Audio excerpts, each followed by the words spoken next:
Yes. I don't hear anything.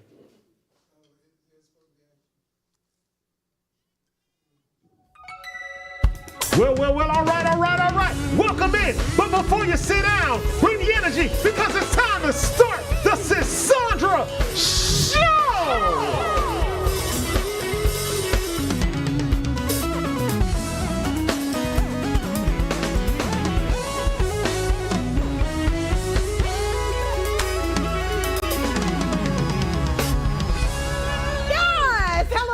Welcome to the Sandra Show. Y'all make some noise from my band for the culture. How y'all doing, fellas? Good. How are you? I'm doing fantastic. It's a special day today. Every day is a special day. Come on. But for now, I need y'all to go ahead and get all comfy. Yeah. Grab your bubbly beverage and let's get this show started. Let's get it started. Y'all, this one hurts. What's Ben without Jerry? Child, this ice cream drama is sweeter than the dairy. Let's get into it.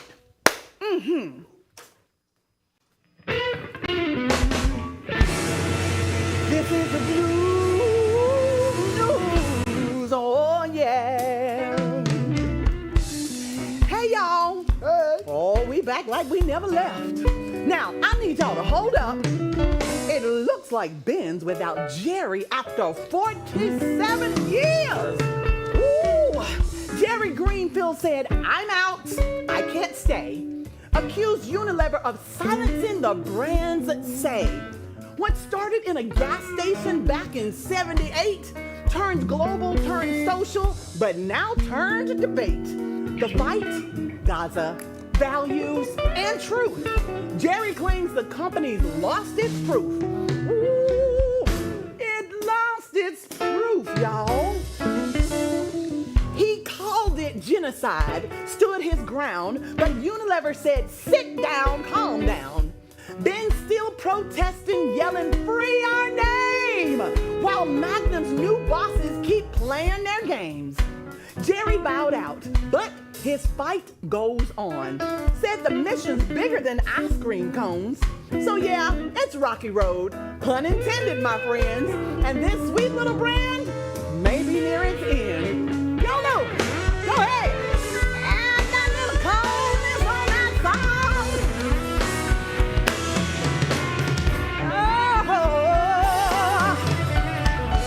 Oh. Jerry quit, says Unilever's wrong. 27 years, but he won't play along. Clash over Gaza values and ooh, boys.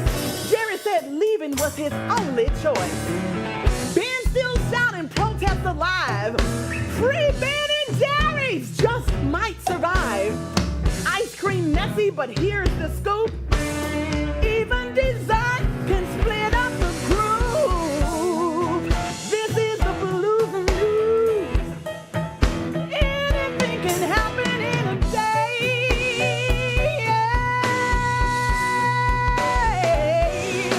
Well, we'll do it again, same time, same place. And we'll do it the Sandra Show way. This has been the blues. Oh, yeah. Woo. Yes. Can y'all believe it? Come on, we love Ben and Jerry's. This cannot be happening. What is going on? It's going to be all right. We're going to work this out. We're going to work it out. We're going to have to work this out. We're going to work it out. We got to, though, We have sis. to work it out. A little because, rocky road. Oh, I need a little cookies and cream. Stop it. You know what? And we need, speaking of ice cream today, because it's so important, y'all, today is Chris' birthday. Whoa. It's okay. One time for the birthday boy. One time for the birthday boy. Now, you know I can't dance. I appreciate you. Happy birthday to you. Ooh. Oh, You turn see? up, Luke. Turn up. Turn up for me. Listen, y'all, let's move on. We wish you the happiest birthday. Thank you so much. Let's get into today's conversation. Now, motherhood is often painted as this beautiful, glowing season. Soft blankets, sweet cries, and overwhelming joy. But what happens when the joy doesn't come? When the nights are darker than the days and the weight of a newborn in your arms feels heavier than your heart can carry. For some women, postpartum depression alone is a battle. But imagine facing that battle in silence while also enduring the pain of abuse, bringing life into the world yet secretly fighting for your own. Today, we're opening up the conversation about what it's like to be a mother in the shadows, nurturing a child while trying to survive your own storm. Y'all, it's about pain, yes, but also about hope, about healing, and finding your way back to the light. Would you please put your hands together and welcome to the lavender couch, Miss Erin McFarley.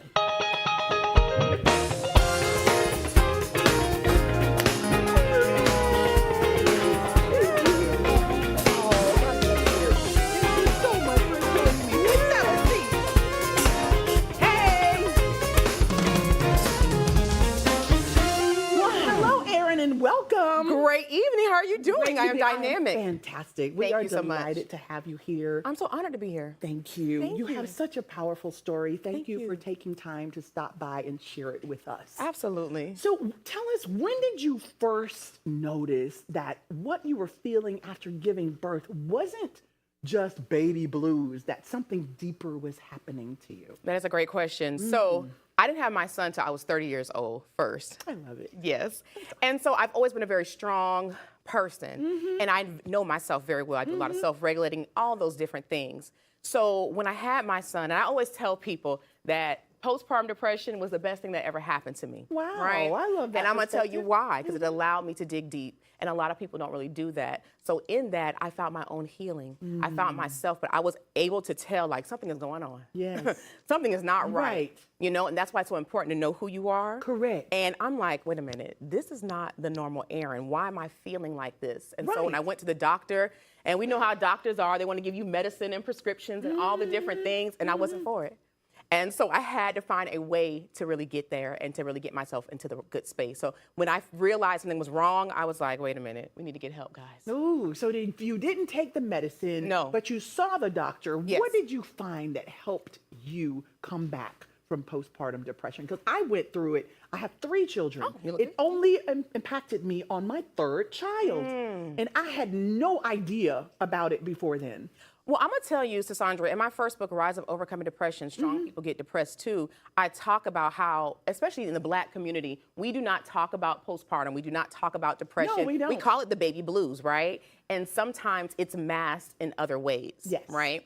And what people don't know statistically is that postpartum depression can last for years. Yes. It can go on to years, and it rolls into depression, it rolls Yes. into anxiety, and all the different things. Panic attacks, Okay, all I'm of talking that. about Yes. the angry Black woman. Yes, girl, the Sister full needs a hug. gamut. She just needs a Yes, hug, yes, right? yes. Because she's probably dealing with something Yes. with the kids and things of that nature. So with the postpartum, it really opened up my eyes. Because I'll be honest, I didn't know about that. Honestly No, speaking. I'm with you. I didn't either. I had never heard anyone in my community saying, girl, I got postpartum. I just can't deal with it. Right? Never. But the doctors, they wanted to give me prescriptions. They wanted to give me medicine. And again, I'm not saying that you can't take medicine, right? I am not a doctor. However, I'm really big on holistic health. Yes. And what I did was I really did a lot of soul searching. I dug very deep within my own spirituality, and I was able to start journaling. I learned more about myself. And when I told you that depression was the best thing that happened, girl, when I tell you, it allowed me to dig deeper for things that I didn't even know that I had dealt with in childhood. Wow. And that's the problem with a lot of our people. We don't want to do that work sometimes because it hurts. It sucks, right? It's not Sometimes you don't always even good. know the work that you You need even to know. do, Erin. Let me tell you. So you go through the postpartum, and then it's like it opens you up. It You're either does. going to search or you're going to get stuck. And I love Exactly. that you searched. Now, motherhood is supposed to be celebrated. Yes. Did you feel pressure to put on a happy face while like silently breaking inside? Because I've always been that strong friend. I've always been the go-to person, not necessarily having too many people pour into me. And when I was expressing that something was going on, no one believed that I had postpartum. Like, no one in my family. Because you're fine. Because I'm fine. Yes. It's Erin. You're great. You're good. You're smiling. And if we think about people like Robin Williams, Don Cornelius, these people were smiling. These people were entertaining, and they were dealing with depression. And unfortunately, they committed suicide. And so I was very aware that as a mom, I couldn't have my son, and my son's in the audience today. I could not have him be raised with a mom who was depressed, right? Correct. So we talk about generational curses. Correct. But we need to talk about generational choices, and the choice to actually stay in a depressed state. I could not have that. do it. Right. No. I could not allow my son to see me like that. So I purposely went into hyperdrive of fixing Erin, seeing what was going on, and I found other things that, girl, I wasn't even aware of that I had to work on. Wow. Yeah. You know what? I love the fact that our children can make us want to be better. Oh, my goodness. They make you want to live. They Yes. make you want to just see what I can do to get to the next step. So Yes. your son is there. You're going through all of this. I found out, Erin, from my boss at work. It was so wonderful, like you said, to find out about it, because then you can grow. Correct. And I said, I'm not feeling good. I don't know if I should be at work right now. She did the research, and she said, Sandra, you just had the baby. You're probably going through postpartum. And once I learned that, it helped me to understand that I need to get closer to God. I didn't do medicine either. Yeah. It just makes you soul search. Yeah. And baby, I went way back, like you said, Yeah. to our childhood, Yes. because those things are kind of like kept. We do things and throw them down in the dungeon. And put in we that gotta let 'em closet. go. You put them in that closet, Yes. right? Yes. And like you just said, hold things on. I'm a firm believer. When you hold things on, you cannot be open to the blessings that are You for cannot, and we Right. want to be open to blessings. We're going to be right back. We'll take a short praise break. I'm here with Erin. Don't y'all go nowhere. For the culture.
To the Sandra Show. I'm your host, Sandra, and I have the pleasure of sitting here with such an incredible overcomer. Her name is Erin McFarley. Yes. It's a pleasure, as I said before. We're talking about going through postpartum depression, and not only were you dealing with postpartum, you were also in an abusive relationship at the same time. Whew. So how did those two struggles collide, Erin? I'll say this. They weren't necessarily at the same time, but what I can say is for myself, sometimes we'll think that we'll never be in a position, right? Yeah. And we can say, oh, I'll never be there. And that's the space that I was in. And once I realized, and I'm gonna tell you guys how I got started, I went into entrepreneurship. And my spouse who I was with, at first it was, oh, great, you know, not really thinking anything's gonna happen. Then I got my real estate license. Then I started speaking at schools. Then I started telling my story about my postpartum and all the different things. And towards the end of that relationship, he was just not happy, and he tried to take my life. And so, like I tell people, oh yeah, no, it's fine, because guess what?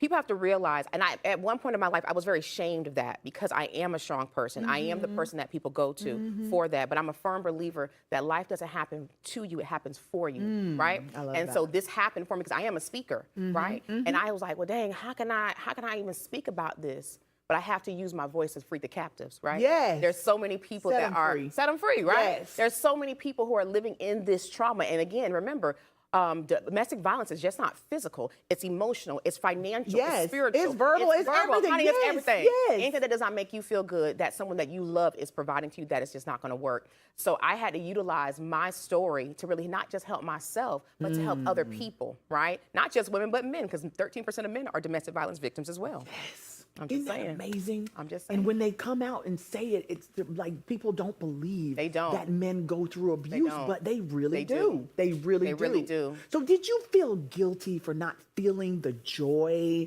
of motherhood that everyone expects, or even ashamed to admit that you were going through everything you were going through, from postpartum to yeah. domestic violence to I was very pleased at being a mother. Again, I didn't have my son. I'm 42 now, but I didn't have my son until I was 30. So I was very grateful for having my son. And what's so beautiful is unfortunately, the day after I had my son, my uncle passed away. He waited to hear that my son was born, and then one of my friends got killed a few days later. So in the postpartum, it wasn't necessarily me with my child per se, but all the things that were happening Right, afterwards. right. And being able to look at my baby, and that's why I said I knew that I could not be like this for my child. Right. I can't raise him in a space where I'm depressed, crying, angry, and all the different things that should not be transferable, because energy is very transferable. Yes, it is. And my baby was a very happy young man, and so I wanted to ensure that, because I'm a very happy person. Yes. I always have been, but that's what I knew, that postpartum, I'm like, wait a minute, honey, this is not something right. is like blurring the lines. The We need puzzle to- pieces yes. ain't connected. No, it's right? so true. So yeah. Yes. Wow.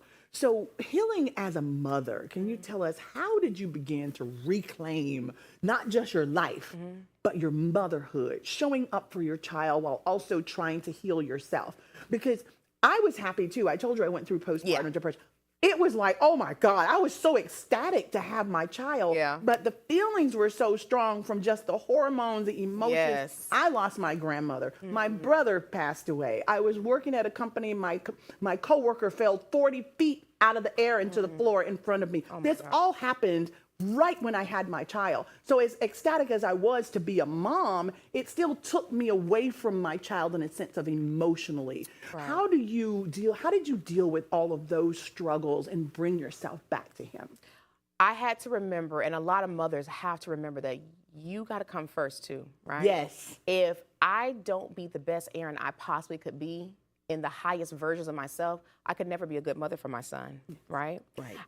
And so because of that, I fought for me first. Yes. Because fighting for me is fighting for him. Yes. So I fought for myself, and I put myself in a position where I got into entrepreneurship. Right? I threw myself into entrepreneurship, really wanted to get going, started doing network marketing and all the different things, and was moving up and met all the greats and all that type of stuff. And that really propelled me into my self-healing journey, right? That propelled me into journaling, into me becoming an author, because I was holding my book and all this trauma for years. Inside of you. Oh my gosh. Yes. Oh my gosh. For years, right? And I'm so grateful for one of my mentors, Les Brown, and just Great taking mentor. Oh my gosh, Oh amazing my gosh. mentor. Yes. And just knowing that my story, as I said before, it frees people. Yes. And it has freed people. And I'm just so grateful that I had it within me to share my story and to share my light. And to let other people know that we're reflections of each other. Correct. On the other side of your depression, honey, is this. And you can have this and more if you just keep pushing. going. That's Yes, it. Absolutely. yes. And I love what you said about making sure that you save yourself first. Yeah. It's not a selfish thing. No, it's not. Because when you think about Even when you're on the airplane, what do they say? Put the mask on. Put the mask on you first. Yes. Because if you're going to help somebody else, you need air. Correct. You need oxygen. Correct. You need to be able to survive. So save yourself and save your family. Absolutely. I love it, Erin. Yes. So our guest today, she has spoke about domestic violence. She's a domestic violence survivor. And you know, there's a version of us, a younger, softer us, that once believed love shouldn't hurt. That being chosen meant being safe, that kindness would be returned. But sometimes life doesn't protect the innocent. And too many women learn to survive love before they ever learn how to receive it. Before the show, we asked Erin to take a quiet moment to sit with the version of herself who endured. The woman who smiled through bruises, the girl who kept quiet, the heart that broke silently over and over. We handed her a notebook and a pen and gave her space to write a letter to that woman, that girl, that fighter. Not to revisit the pain, but to speak life, to give back the voice that was taken. To say, you didn't imagine it and you didn't deserve it. This is sacred. This is healing. This is Dear Me. Erin. Awesome. Well, I really appreciate you all doing this because I'm a big journaler and I love to write. And I wrote it to just a woman enduring the trauma and kept myself in mind during that and in those spaces and times. So you are worthy. Your life isn't happening to you, it's happening for you. Know that the current space that you're in time, you're not gonna be here forever. Forgive yourself for how you allow others to treat you. Forgive yourself for how you allow you treat yourself. The fear you feel now will not last. It's false evidence appearing real. Your higher self is cheering you on. Don't allow yourself to stay in your storm forever. And I want to share a story really quickly. Please. So there was a father and son driving down the interstate, and the son was learning how to drive. And the dad told the son, get on the interstate. And the son said, okay. It started storming. We live in Florida. You know, it's tsunamis. It literally was a tsunami on the way here. Yes. Okay? Trying to get here. So the son just kept driving on the interstate. And the son looked at the dad, and he's like, Dad, it is storming. I see tractor trailers pulling to the side. I see motorcycles going under the overpass because they're trying to get out the storm. The dad said, son, keep driving. So, you know, as kids, we do what our parents say, even if it doesn't make sense. He kept driving. And once he kept driving, the dad said, hey, pull to the side. He pulled to the side of the road. They got the car. By this time, it wasn't raining. They walked to the back of the car, and the dad said, what do you see behind you? He said, I see tractor trailers to the side. I see motorcycles to the side, and I see it storming. He said, exactly. Those people are still in their storm because they decided to stay there. We kept going, and that's life, right? Yes. If you decide to stay in that storm, you're gonna be in that thing forever, baby. Yes. But if you just keep going and keep moving forward, the light is at the end of the tunnel and the storm is over. I love that. That's right. That's powerful. It is. Thank you for You're sharing very that welcome. story with us. Yes, ma'am. Your Dear Me was so powerful as well. There was a version of you who stayed. What would you want women in that same space to understand now? That life is precious and we all are here for a certain amount of time. And you have to find your purpose. Now, the situation you're going through is part of your journey. It's supposed to be part of your story, but it doesn't mean that's the end of your story. Ooh, and so therefore you need to come out of it and know that there's other chapters within your book. I love that it's a part of your story, but it's not the end right. of your story. That's right. That's strong. So if the younger you could speak back right now, the younger Erin, what do you think she'd say to you? Thank you. Why is she saying thank you? She's saying thank you because she continued to keep going. She didn't always feel loved in childhood. She didn't always feel loved as an adult. But she kept going. And You kept she would going say thank through you. the storm. She kept going through the storm. And she you would say look thank you. behind you. And look at me now. Come on now. Why don't you look at her now? So reading those words to her out loud that you wrote, what came up for you in that moment, in this moment? It was all part of the plan. So you just accept it as part of the journey. Absolutely. I mean, why not? I mean, diamonds are made under pressure. I'm not a pipe.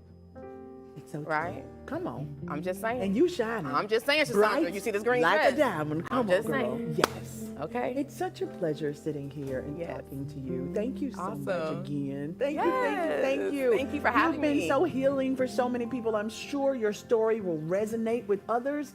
There's so many women that are giving birth and not understanding They the don't. emotions, Especially after our women. having a baby, Yes. because we never talked about No. it. So you opened up and you shared it, and it Yes. will be life-changing for so Absolutely. many people. Until next time, I want to say to our viewers, thank y'all so much for joining us. We will be back here tomorrow at 7 p.m. for The Culture. Yes, You can ma'am. Please get us out of here. All right now.